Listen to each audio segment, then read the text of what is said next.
How you doing, everybody? How's it going? I just got to address an issue that was really just fucking with me. It was bothering me, and I usually don't address too much shit. I just mind my business, and people talk whatever shit they got to talk. You know what I'm saying?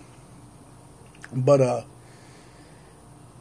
this motherfucker, Charlemagne the God, what a piece of shit he is, man. He need to get facts together.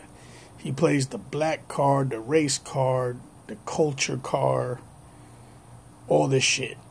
He had an interview with Post Malone.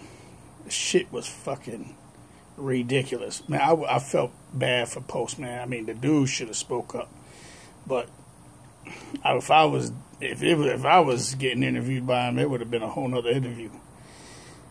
But, the dude stayed humble, true to, what people say he's like. He's very humble, very laid back, smiling all the time. I guess he don't want no controversy. And, when you on the spotlight and you're a celebrity or, you coming up, you got to be careful, to what you say, how you come back, because people twist all that around and make it seem like, you fucked up and shit,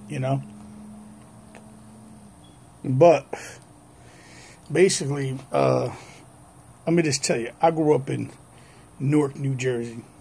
I'm 50 years old. And when I was about 10, 11, 12 years old, we used to roll over to New York City. It was about, if anybody for you that don't know, it's like a 10-minute train ride, to Manhattan, right across the river. And growing up out there in the 70s and 80s, and we used to go to the Bronx, more Bronx than anywhere. And when I got a little older, I went all over all boroughs. But when I was in high school, junior high school, and high school, I went to the Bronx. So, I seen the birth of hip-hop. And you didn't even know what it was. There was changes going on, new stuff going on. It was like a new era of things, and you could feel it, but it was still so new. It took a couple years for you really to know we are developing a culture here. A culture is coming out of this. A microculture within a culture, And before the rap music really came into the hip-hop culture a few years from its birth, honestly, It was really the cuts, the beats, the dance, the movement, the graffiti, and coming together, trying to unite, trying to put down the violence and overcome really the hardships of at that time, coming up in that area. And when I talk about, it's out of New York City, but, right there where I'm from, 10 minutes from New York, I was growing up in it. All right. And okay, so a lot of us older heads, 40s, 50s, 60s, we know about this because we were growing up in it and we seen it evolve. The shit that I want to get to, more to the point of all this, I'm not here to go into a whole history because there's so many documentaries on that and so many experts in the field like Cool Herc and KRS-One and a lot of people that know the history of the hip-hop history movement. But what kills me is the guy gets all over Post Malone's ass about his music. Okay, Nelly have a #1 country hit. Nelly. Country Grammar Nelly. Run DMC did shit with Aerosmith. Okay? There has been jazz infusion, rock infusion, R&B infusion. Hip-hop has gone through a metamorphosis and a transitions mostly than any genre. I mean, there's got to be at least 20 to 30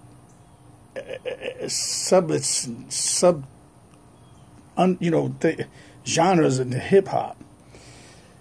So the thing is that gets me about this guy, he talks so much shit and he puts people down, you're a hater, bro. Bottom line is, you a hater. You try to be this reporter, but you're not a good reporter. You think you're just controversy, and controversy is going to get... Yeah, some people tune in. Controversy, people tune into the shit. But you know what? Eventually, they'll see you for what you are.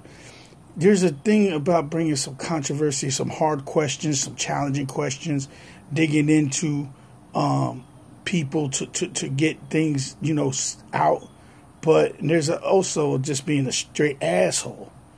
And I just don't even know how you still... Man, the rest of that team, they must be feeling it, because you're going to fuck up the whole team, the Breakfast Club. They got to be looking at you like you becoming a fucking liability. Okay? But you got a lot... I know when I talk to a lot of people, then I don't like you. Now, I don't know if you're just appeasing to maybe these teenagers with this bullshit, but you need to get your facts right. Fact number one, and I'm going to get to this point and wrap it up. Fact number one, hip-hop.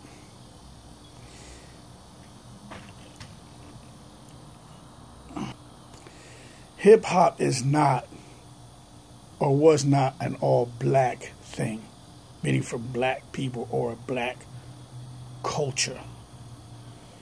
Hip-hop was a mixture of races in the beginning. Hip-hop and really the punk rockers out of them days that was outcast as well and looked at different, kind of blended in some ways in the beginning.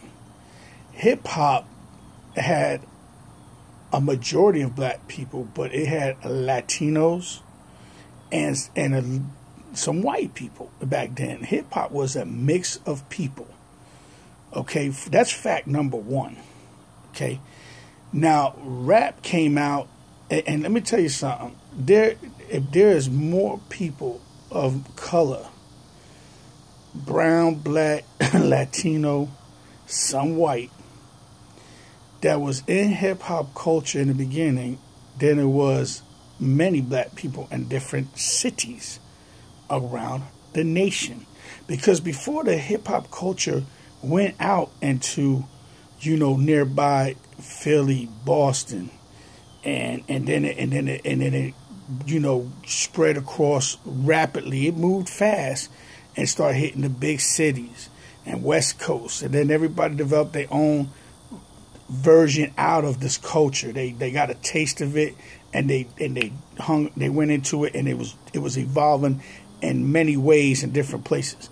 But for the first 4 years or so, hip-hop was very a melting pot. A melting pot of people coming out with the same problems. Oppression. Now, I know, before you go talking any shit, I know that the black folks, because I grew up with all of them, had way more oppression than the white folks. And then the Latins growing up in the 70s, they were in there with a lot of issues too, trying to do their thing. Now, we ain't going to get into too much of that because, you're going to make it no whole nother thing. But no, know your facts, dude. Charlemagne the God, you talk so much shit, man. You down people because you a hater. Know your facts. Hip-hop culture evolved as a somewhat of a melting pot in the beginning. The artists, the dancers, the b-boys, the MCs, all that, it came out of a gang life to put down the violence and unite, and it was actually blended with the punk rockers at first, and then it evolved, and then when it went into more black culture, and when you went to other cities, they didn't have that same melting pot as New York City. Okay, so when you started hitting places like Atlanta, Miami, back in the early 80s, it didn't have the same amount of melting pot. And then it became a majority of, seemed like to be a black culture. Hip-hop seemed to be more of a black culture until it became very popularized over in the late 90s and became again a melting pot. And then now, and then worldwide in the 2000s, and you can be whatever, But for you to say that you insulted by this man because he's white trying to be in black culture or hip-hop culture is an insult in itself, because you just don't know the fucking real history and the facts, my man. You know what? Post Malone or and Eminem, and everybody respect Eminem because his rap skills are just too damn fucking good. He's like fucking in the top 10 of all lyricists that's ever come out in the game. So yeah, nobody talks about his ass. But when you're a little different, even like the dude slipping my mind, man, but man, just do your thing out there. Fuck these people like Charlemagne the God, and calling himself the God. That tells you right there. So that's for you, dude. Good written. Over and out.